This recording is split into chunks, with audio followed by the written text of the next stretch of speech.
शिर्डीतील हिंदू जनजागृती मोर्चादरम्यान नितेश राणेंनी मुस्लिम समाजाच्या भावना दुखावतील असं प्रक्षोभक भाषण केलंय आणि यावरून आता त्यांच्या विरोधात गुन्हा दाखल करण्यात आलाय।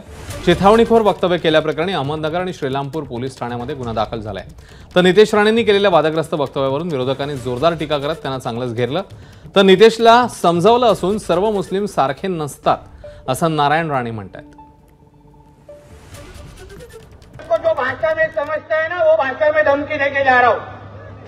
हमारे रामगिरी महाराज के खिलाफ अगर कुछ भी मस्ती तुम लोगों ने किसने भी की तो तुम्हारे मस्जिदों के अंदर आके चुन चुन के मारेंगे, इतना ध्यान में रखो।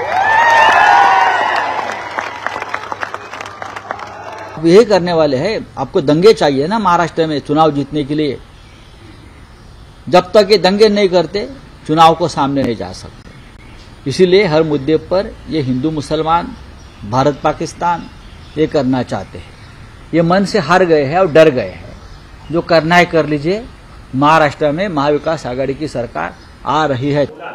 ऐकून घ्या, मी नितेशशी बोललोय, त्या वाक्यात दुरुस्ती कर बोललो। सर्व धर्माला घ्यायची गरज नाही। ज्यांनी पर्टिक्युलर केलंय ते सगळेच मुस्लिम का अशा कृत्याचे विचाराचे नाहीयेत। त्यामुळे त्यांचं तू समाजाला ओढू नकोस हे मी त्याला सांगितलं, समज दिली। एबीपी माझा, उघडा डोळे बघा नीट।